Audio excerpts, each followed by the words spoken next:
د زیتونو فابریکه په ننګرهار کې په 1458 کال کې د شوروي هیواد له لوري د زیتونو د دې فابریکې د بنسټ ډبره ایښودل شوې او په 1463 کال کې ګټې اخیستن ته سپارل شوې ده. دغه فابریکه په 120.15 هکټاره ځمکه کې جوړه شوې چې په یو تعمیر کې ودانه ده. د مسؤلینو په خبره دغه تعمیر بیا د بیلابیلو برخو لرونکی دی او اصل تعمیر لري، بخارخانه لري او تصفیه خانه ده، واټر پمپونه سیکشنونه دي. په عین وخت کې موږ ډېر فعال او ښه لابراتوار لرو. تقریبا 80 نفرو شاوخوا ته زموږ دایمي کارګران دي او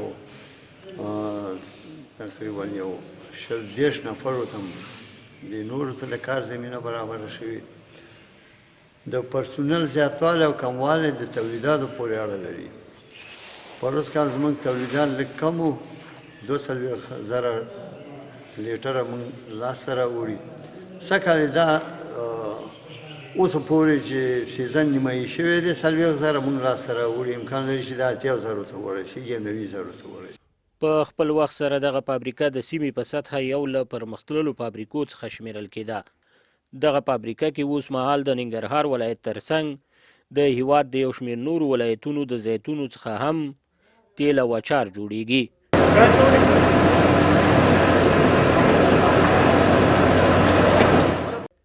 ویل کېږي چې سږنی کال به د دغه فابریکې حاصل زیات وي او د اټکل له مخې څه د پاسه 90,000 لیټره زیتونو تیل به په دې فابریکه کې پروسس شي. د دغه فابریکې مسؤلین وایي اسلامي امارت مشکلاتو ته په وخت رسیدګي کوي او د بوټو ښه پالنه او د فارمونو د ساحو د امنیت ښه والی د سږنیو ښو حاصلاتو د لاسته راتلو لاملونه بولي. خو د تخنیکي برخې مسؤلین بیا د دې فابریکې د ماشین آلاتو د زړښت څخه شکایت کوي او زیاتوي چې دغه چارې کارونه یو څه ټکني کړي دي. سږکال دا اوسه پورې چې سیزن نیمایي شوی دی 40,000 موږ لاسته راوړي. امکان لري چې دا 80,000 ته ورسېږي یا 90,000 ته ورسېږي. نو په دې بنیاد باندې کارګرانو تعداد هم زیات شوی دی. زه ویلی شم چې فرضاً د حاصلاتو د زیاتوالي عاملونه دا ټول د اګرو تخنیکي فعالیتونو پورې اړه لري. موږ سږکال یو کولی شو چې په باغونو کې یو اندازه فعالیتونه وکړو. دا د یو دویم مهم څیز چې د حاصلاتو په زیاتوالي کې رول لوبولی امن لوبولی. زموږ هغه سیمې تقریبا اوس نور ټول په امن دي.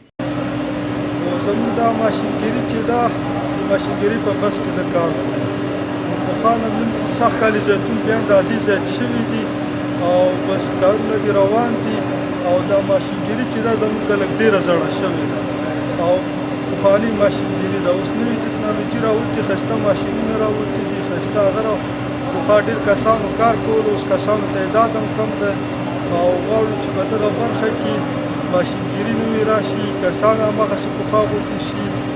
پخوا چې 4,000 تنه زیتون کېدلو اوس چې دي دغسې پخوا غوندې کارونه بیا روان شي.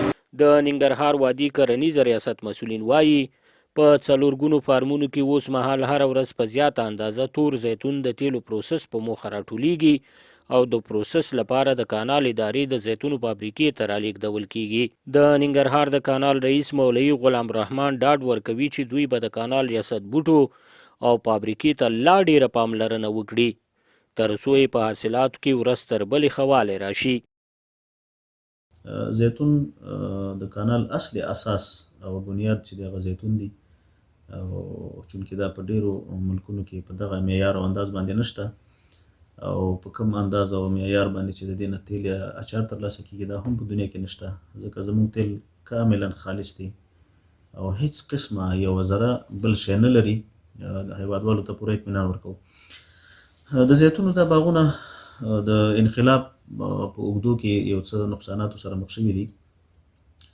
سږ کال یې عزم کړی دی چې انشاءالله کوم باغونه د زیتونو دپاره وو مکمل تخریب شوي یا یې څه حصې تخریب شوي نو په دې نږدې کې انشاءالله د دې کار دپاره ملا تړلې ده او کار ورباندې شروع کوو چې دا پاتې باغونه هم بیرته مکمل کړو.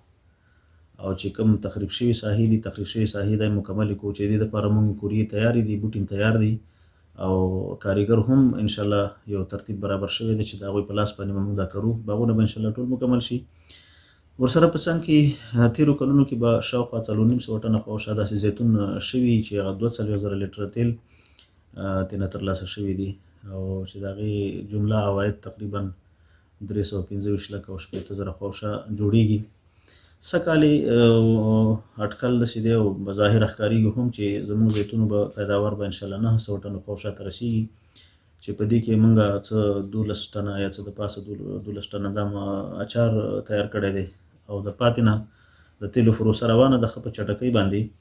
نو اټکل دا دی چې تقریبا سږکال به موږ 90,000 لیټره پورې تیل انشاءالله ترلاسه کوو او خالص تیل او هغه به خپلو هیوادوالو ته وړاندې کوو.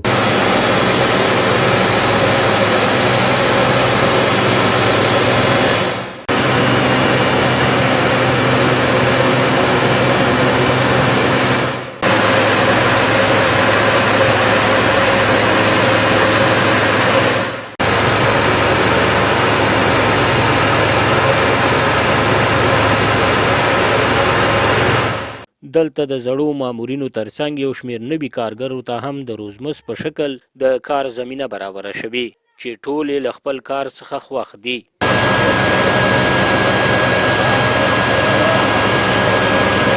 زما تقریبا دلته 10 کاله کېږي وظیفه اجرا کوم د کارمند په صفت او خوشحاله یو. سږکال یې زموږ تولیدات فضل د خدای دی نسبت د نورو کلونو زیات شوي دي او کارونه هم ښه روان دي، شته دی، خوشحاله دي. تقریبا زموږ شتاب دی ته 140 نفر هغه پکې لګې بوخت دي په کار او علاوه د هغې نه نور اضافي روزمزدان هم نیولي د غنمو په بدل کې هغې هم لګېږي. تقریبا 30 نفر هغې برابرېږي.